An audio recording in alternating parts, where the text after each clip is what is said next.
Di video kali ini, kita akan membahas terkait PBB, BPHTB, dan Bea Materai. PBB merupakan pungutan yang harus dibayar atas keberadaan bumi dan bangunan yang memberikan manfaat dan status sosial ekonomi. Selanjutnya, subjek pajak PBB merupakan orang pribadi atau badan yang memiliki hak atas bumi dan atau memperoleh manfaat atas bumi atau memiliki bangunan atau bangunan gedung atau manfaat dari bangunan. Ada beberapa objek pajak yang tidak dikenakan PBB, di antaranya digunakan semata-mata untuk melayani kepentingan umum di bidang ibadah, sosial, kesehatan, pendidikan, dan kebudayaan nasional. Selanjutnya, digunakan untuk kuburan, peninggalan kuno, atau sejenisnya. Selanjutnya, merupakan hutan lindung, cagar alam, hutan wisata, taman nasional, dan tanah penggembalaan desa. Selanjutnya, digunakan oleh Badan Perwakilan Organisasi Internasional yang ditetapkan oleh Menteri Keuangan. Dan yang terakhir, digunakan oleh perwakilan diplomatik berdasarkan prinsip perlakuan timbal balik. Dasar pengenaan PBB adalah nilai jual objek pajak atau NJOP.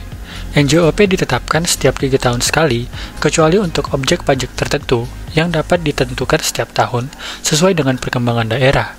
Penetapan besaran NJOP dilakukan oleh kepala daerah. Besarnya nilai jual objek pajak tidak kena pajak atau NJOP TKP paling sedikit adalah 10 juta untuk setiap wajib pajak. NJOP TKP ditetapkan dengan peraturan daerah berdasarkan pasal 77 Undang-Undang Nomor 28 Tahun 2009. Untuk nilai jual kena pajak atau NJKP sendiri, tarif yang ditetapkan yaitu serendah-rendahnya adalah 20% dan setinggi-tingginya adalah 100%. Untuk mengetahui besaran PBB terutang, maka langkah mencarinya yaitu: yang pertama, cari terlebih dahulu NJOP-nya. Yang kedua, menghitung NJOP KP dengan rumus NJOP dikurang NJOP TKP. Yang ketiga, mencari NJKP-nya dengan rumus tarif dikali NJOP KP. Dan yang terakhir, menghitung PBB dengan rumus 0,5 dikali NJKP.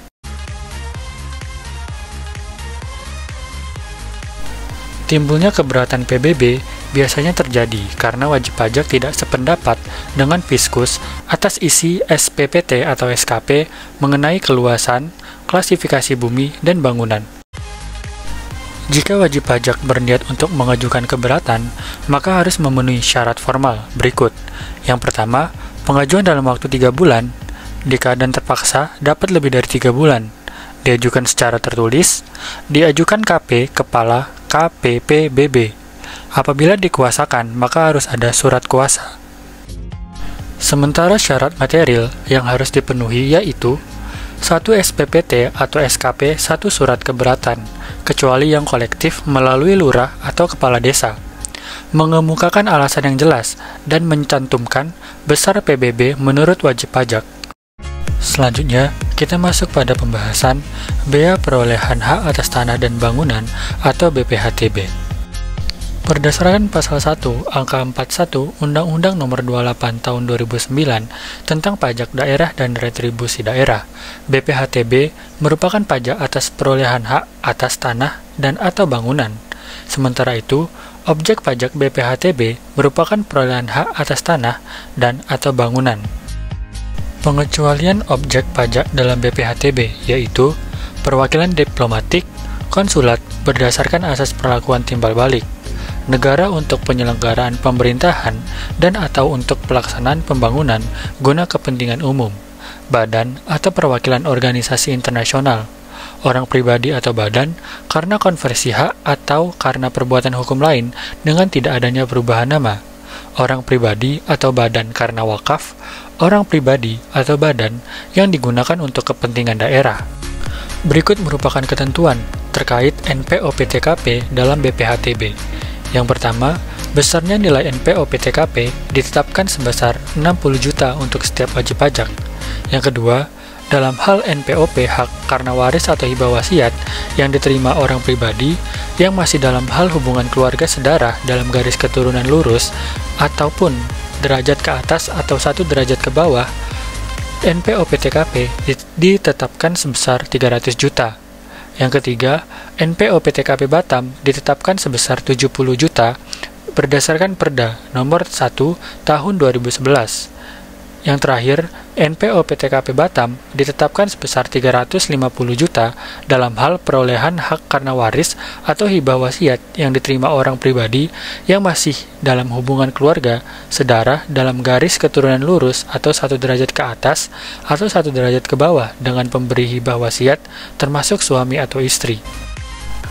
Cara menghitung BPHTB menggunakan rumus berikut, yaitu tarif pajak 5% dikali dasar pengenaan pajak, di mana dasar pengenaan pajak didapat dari NPOP dikurang NPOP-TKP.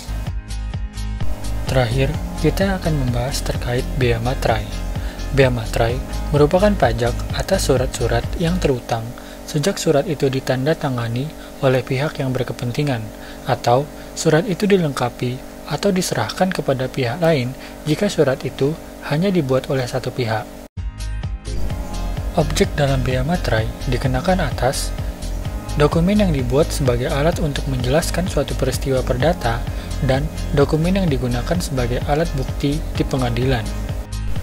Dokumen yang bersifat perdata antara lain surat perjanjian, surat pernyataan, atau surat lain yang sejenis beserta duplikatnya, akta notaris beserta gros, salinan, dan kutipannya, akta PPAT beserta salinan dan kutipannya, surat berharga dengan nama apapun dan dalam bentuk apapun, dokumen transaksi efek termasuk dokumen transaksi kontrak berjangka dengan nama dan dalam bentuk apapun, dokumen lelang berupa kutipan risalah lelang, salinan risalah lelang, dan gros risalah lelang, dokumen yang menyatakan jumlah uang dengan nominal lebih dari 5 juta rupiah, dokumen lain yang diatur dengan peraturan pemerintah.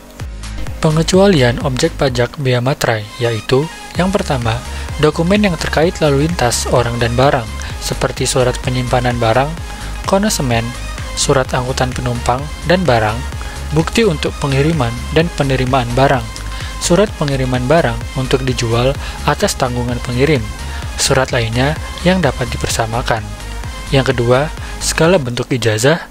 Yang ketiga, tanda terima pembayaran gaji, uang tunggu, pensiun, uang tunjangan, dan pembayaran lainnya yang berkaitan dengan hubungan kerja. Yang keempat, tanda bukti penerimaan uang negara dari kas negara, kas pemerintah daerah, bank, dan lembaga lainnya. Yang kelima, kwitansi. Keenam, tanda penerimaan uang yang dapat dibuat untuk keperluan internal organisasi. Yang ketujuh, dokumen yang menyebutkan simpanan atau uang serta surat berharga lainnya.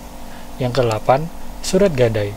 Yang ke-9, tanda pembagian keuntungan, bunga, atau imbal hasil dari surat berharga.